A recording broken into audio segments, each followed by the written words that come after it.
करेंगे दो पार्ट में हम आईयूपीए नोमेनक्लेचर को करते हैं। एक कंपाउंड लिए थे हमने hydrocarbon, hydrocarbon plus derivative, derivative hydrocarbon and derivative. Hydrocarbon में वो कंपाउंड होंगे जिसके अंदर कार्बन और हाइड्रोजन प्रेजेंट हो, और डेरिवेटिव्स में आ जाते हैं oxygen derivative, nitrogen derivative, sulphur derivative and halogen derivative. दोनों का नोमेनक्लेचर करेंगे तो सबसे पहले आईयूपीए नोमेनक्लेचर में हम लेंगे हाइड्रोकार्बन। हाइड्रोकार्बन फर्दर टाइप्स के होते हैं। हाइड्रोकार्बन टू टाइप्स के होते हैं। नंबर 1 सैचुरेटेड, सैचुरेटेड, और नंबर 2 अनसैचुरेटेड। ये 9-10 का पार्ट भी है, वहां पर भी हमें बताया जाता है unsaturated hydrocarbon, unsaturated hydrocarbon. Saturated hydrocarbon के अंदर आते हैं एल्केन, एल्केन, और unsaturated hydrocarbon further two types के होते हैं alkene and alkyne, alkyne. Alkanes को एक नाम से और जाना जाता है, they are also known as paraffins, paraffins होते हैं ये। और एल्कीन और एल्काइन को हम ओलिफिन्स कहते हैं। Olefins comes from oil, olefins, ठीक है। पैराफिन्स इनकी रिएक्टिविटी लो होती है, इसलिए इनको हम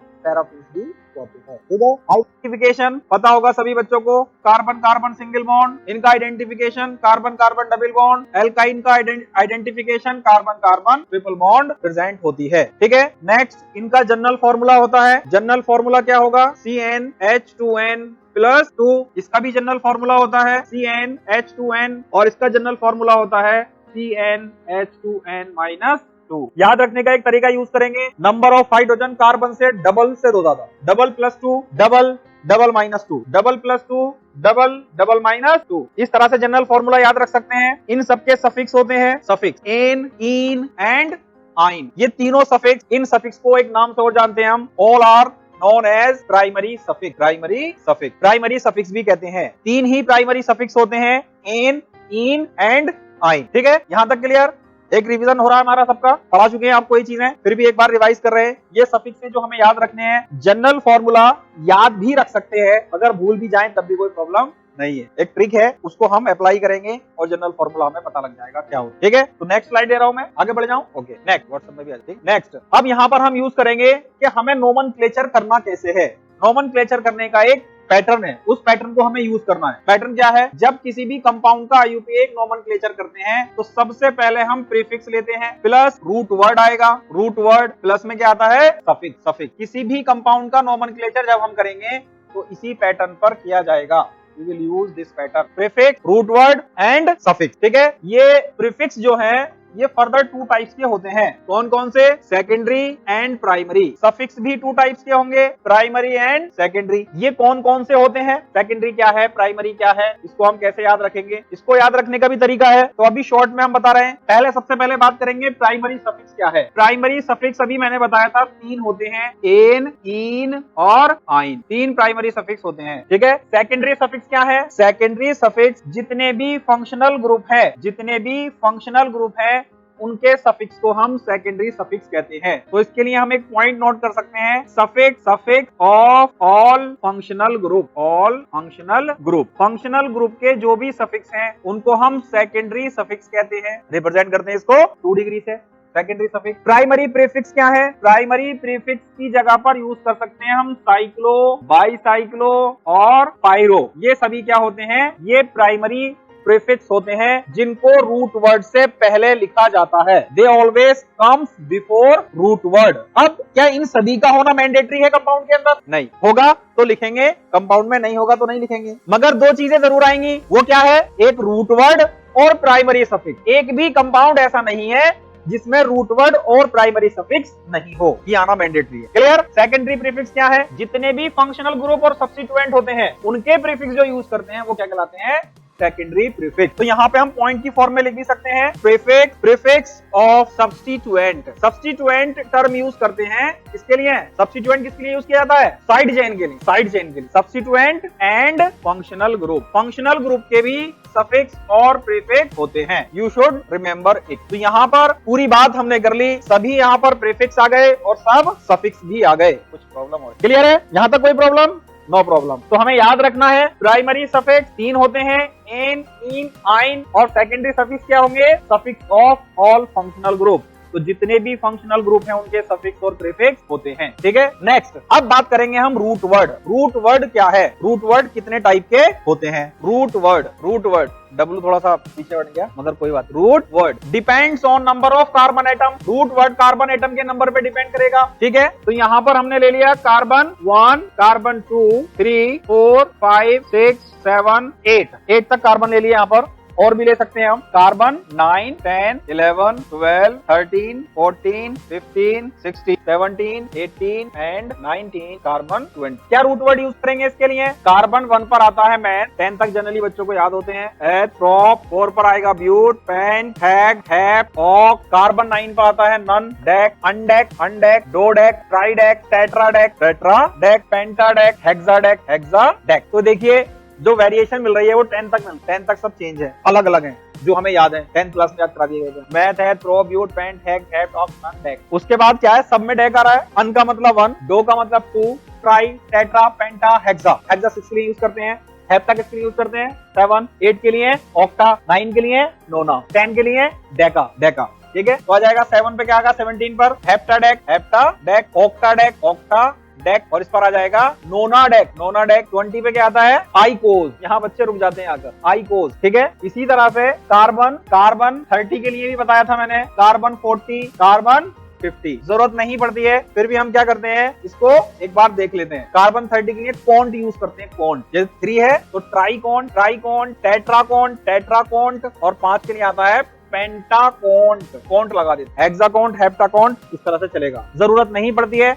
नॉलेज के लिए हमने फिर भी आपको दिखा दिया। इतने रूट वर्ड हम यूज कर सकते हैं, और रूट वर्ड यूज करने के लिए हमें जो जरूरत पड़ेगी जनरली वो कितने की जरूरत पड़ती है, 20 की भी जरूरत नहीं पड़ती। आईयूपीए नोमेनक्लेचर में 13, 14, मैक्सिमम 15 तक की जरूरत पड़ जाती है, मगर जनरली आपका जो काम चलेगा वो 10 से भी काम चल जाएगा। तो इसलिए नॉलेज के लिए आपको बता दिया गया कितने रूट वर्ड यूज कर सकते हैं। आगे बढ़ जाए। ओके, तो यहाँ से हमें एक आइडिया मिला, 3 चीजें नोमेनक्लेचर के लिए जरूरी थी, जैसे रूट वर्ड, जनरल फॉर्मूला, किस तरह से नोमेनक्लेचर करना है, और तीसरा क्या था जनरल फॉर्मूला, एक तो नोमेनक्लेचर कैसे करना है वो, और एक जनरल फॉर्मूला वो जो एल्कीन और एल्काइन का लिखा है, जिससे कि हम कंपेयर कर सकें, हम पहचान सकें। क्योंकि हर एक कंपाउंड ऑर्गेनिक नहीं होता, सिर्फ वो कंपाउंड ऑर्गेनिक होंगे जो कि इस ट्रेंड को फॉलो करेंगे। जो इस ट्रेंड से हटेंगे वो कंपाउंड ऑर्गेनिक नहीं होते हैं। बच्चों का मानना ये होता है कि जी कार्बन के जितने भी कंपाउंड है सब ऑर्गेनिक। इवन बच्चों से एक बार मैंने क्वेश्चन किया कि कार्बन का नेचर कैसा है, तो बच्चे का जवाब है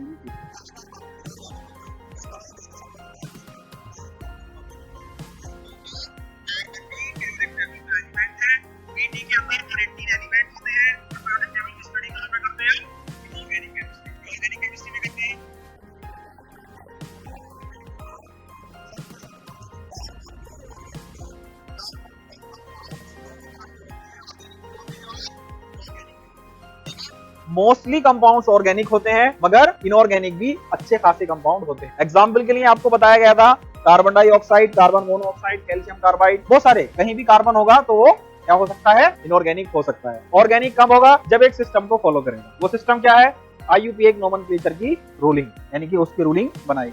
ठीक है, तो हम अभी नोमेनक्लेचर लेते हैं हाइड्रोकार्बन का। हाइड्रोकार्बन में सबसे पहले बात करेंगे हम एल्केन की। एल्केन का नोमेनक्लेचर, एल्केन का जनरल फॉर्मूला आपको लिखाया गया, नंबर ऑफ हाइड्रोजन कार्बन के दुगने से 2 ज्यादा होते हैं, दुगने से 2 ज्यादा होंगे। तो कार्बन जहां भी रहेगा अपनी 4 बॉन्ड सेटिस्फाई करेगा। और कैसे बॉन्ड बनाता है वो, कोवलेंट बॉन्ड। कोवलेंट बॉन्ड के फर्दर कितने टाइप होते हैं, 2 टाइप, पाई बॉन्ड और सिग्मा। पाई बॉन्ड कब कहते हैं हम, पाई बॉन्ड के लिए सिग्मा बॉन्ड का होना जरूरी, यानी कि अकेली पाई बॉन्ड कभी भी तनहा एग्जिस्ट नहीं करेगी। सिग्मा बॉन्ड के बगैर पाई बॉन्ड नहीं रह सकती, सिग्मा बॉन्ड रह सकती है अकेली, सिंगल बॉन्ड। जहां डबल बॉन्ड 1 सिग्मा 1 पाई, जहां पर ट्रिपल बॉन्ड 1 सिग्मा 2 पाई। कभी भी 4 बॉन्ड नहीं बनेंगे एक साइड में। कार्बन 4 बॉन्ड बनाता है, एक ही साइड में क्यों नहीं बनाता। बच्चे कहते हैं कि सर मैंने कार्बन लिया और कार्बन की अगर मैं 4 बॉन्ड एक ही साइड में दिखा दूं तो क्या होगा, तो ये ऐसा पॉसिबल नहीं है। क्यों पॉसिबल नहीं है, क्योंकि जी सर ने बताया था ऐसा नहीं होता। पॉसिबल क्यों नहीं है, कि सर ने बताया था। तो ये बात क्या हो गई, रटने वाली बात हो। क्यों पॉसिबल नहीं है, एनीबॉडी गिव मी आंसर, क्यों पॉसिबल नहीं है। जो मैं बात बता रहा हूं उस पर यकीन करना जरूरी नहीं है कि सर जो कह रहे हैं वो सत्य है, वो असत्य भी हो सकता है। तो हमें हाउ एंड वाई से भी सोचना है, ऐसा क्यों 4 बॉन्ड क्यों नहीं बना सकता कार्बन, क्योंकि पूरे एटम के ऑर्बिटल एक ही डायरेक्शन में लाना पॉसिबल नहीं है। ऑर्बिटल क्या होते हैं, स्फेरिकली अरेंज। स्फीयर होगा, ठीक है। कोई सी भी शेल ली हमने, मान लीजिए कार्बन की लास्ट शेल लेते हैं, तो कार्बन की लास्ट शेल, कार्बन का एटॉमिक नंबर देखो पहले तो, electronic configuration 2 and 4, outermost shell में 4 इलेक्ट्रॉन, इलेक्ट्रॉनिक कॉन्फ़िगरेशन क्या आएगा 1s2 2s2 2p2 2p2। अभी एक ऑर्बिटल वैकेंट है तो हम क्या करते हैं एक इलेक्ट्रॉन को एक्साइट करा देते हैं 2s से, ये 2s है और ये 2p, 2 इलेक्ट्रॉन इसमें पहले से थे, 2 इलेक्ट्रॉन पहले से थे, इसमें 2 थे तो एक इलेक्ट्रॉन जंप करके इधर चला गया। एक्साइटेड स्टेट इलेक्ट्रॉनिक कॉन्फ़िगरेशन दो तरह का होता है, ग्राउंड स्टेट इलेक्ट्रॉनिक कॉन्फ़िगरेशन और एक्साइटेड स्टेट इलेक्ट्रॉनिक कॉन्फ़िगरेशन। तो ये इलेक्ट्रॉन एक्साइट होकर गया, 4 ऑर्बिटल है, p के है और एक s का है, ठीक है। अगर हम इसकी बॉन्डिंग एक ही साइड में दिखा दें, यानी कि चारों बॉन्ड एक ही साइड में आ जाए, तो क्या मतलब है ये चारों ऑर्बिटल एक ही डायरेक्शन में आ गए, एक साइड में आ गए, कार्बन की एक बॉन्ड बनाने की चारों ऑर्बिटल को इधर आना पड़ेगा, तो ये पॉसिबल नहीं, हम एक साथ नहीं ला सकते इन ऑर्बिटल को एक जगह, ठीक है।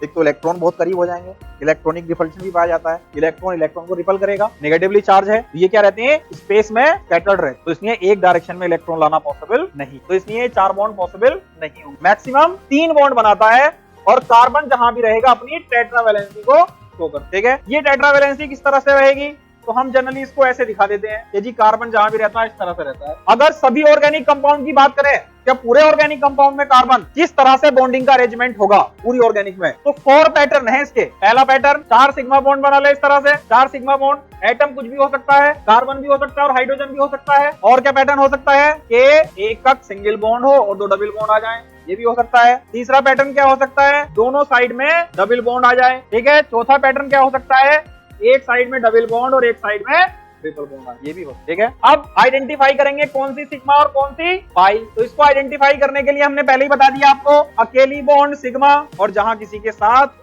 एक सिग्मा एक पाई, कौन सी सिग्मा कौन सी पाई, कोई सी भी सिग्मा कोई सी भी, ये जरूरी नहीं कि ऊपर वाली सिग्मा होगी नीचे वाली पाई, ना कुछ नहीं है, एक सिग्मा एक पाई, तो हमने ऊपर नीचे ले लिया इसीलिए कि कोई सी भी सिग्मा हो सकती है, कोई सी भी पाई, सिग्मा सिग्मा पाई और पाई, 2 पाई एक सिग्मा, ठीक है। Stronger sigma bond is more stronger than pi bond, always, हमेशा, हर कंडीशन में सिग्मा बॉन्ड ज्यादा स्ट्रॉन्ग होगी in comparison to pi bond, हर एक केस में ऑलवेज, क्योंकि ये साइड से ओवरलैपिंग होती है, पाई बॉन्ड की जो ओवरलैपिंग होती है वो साइड से होती है और सिग्मा बॉन्ड जो है फ्रंट से ओवरलैप करती है, तो sigma is more stronger than pi bond. ये आपको बताया जाएगा हाइब्रिडाइजेशन कैसे कैसे बॉन्ड बनती है, वहां का टॉपिक है, ठीक है। तो यहाँ पर एक चीज जरूरी हो जाती है, हाइब्रिडाइजेशन, बहुत डिटेल में नहीं जा रहे हैं, मगर हमें कार्बन का कहीं भी कार्बन है तो उसका हाइब्रिडाइजेशन निकालना आना चाहिए। तो number of sigma bond is equal to number of hybrid orbital participating in hybridization, यानी कि सिग्मा बॉन्ड को हाइब्रिडाइजेशन में काउंट करते हैं, पाई बॉन्ड को हाइब्रिडाइजेशन में काउंट नहीं करते, ठीक है। तो इसमें कितनी सिग्मा बॉन्ड है, 4 सिग्मा बॉन्ड, 4 सिग्मा बॉन्ड है, तो 4 सिग्मा बॉन्ड पर कितने और हाइब्रिड ऑर्बिटल, 4 ऑर्बिटल होंगे, एक s और 3 p, तो हाइब्रिडाइजेशन क्या हो जाएगा sp3। sp3 हाइब्रिडाइजेशन की अपनी ज्योमेट्री होती है, तो हम क्या कहते हैं टेट्राहेड्रल, टेट्राहेड्रल 3D ज्योमेट्री होगी, टेट्राहेड्रल 3D, 3 डायमेंशन स्ट्रक्चर होता है 3D। हम जो लिख रहे हैं वो कितने पे लिख रहे हैं 2D पर, 3 सिग्मा बॉन्ड, एक s 2 p, hybridization sp2, pi bond को हाइब्रिडाइजेशन में काउंट नहीं करते, पाई बॉन्ड नहीं करेंगे। शेप कैसा होगा, trigonal planar, trigonal planar, trigonal planar, triangle बनाएगा और प्लेन एक ही प्लेन में बनाएगा, यानी कि मैं इसी पर ट्राइंगल बना देता हूं तो वो इसी प्लेन में होगा, ठीक है। 2 सिग्मा 2 पाई, इस पर क्या आता है sp, ज्योमेट्री कैसी होगी लीनियर, यहाँ पर भी 2 सिग्मा बॉन्ड, हाइब्रिडाइजेशन क्या आएगा sp, ज्योमेट्री कैसी होगी लीनियर, ठीक है। तो जिस कार्बन का हाइब्रिडाइजेशन sp3 होगा वो टेट्राहेड्रली अरेंज होगा, यानी कि उसका स्ट्रक्चर भी कैसा होगा 3D स्ट्रक्चर होगा। 3D स्ट्रक्चर का रिप्रेजेंटेशन 2 तरह से करते हैं, एक करते हैं फिशर स्ट्रक्चर में और दूसरा करते हैं वेज डैश स्ट्रक्चर, तो उसका भी आपको आइडिया होना चाहिए फिशर स्ट्रक्चर क्या है और वेज डैश क्या है, ठीक है।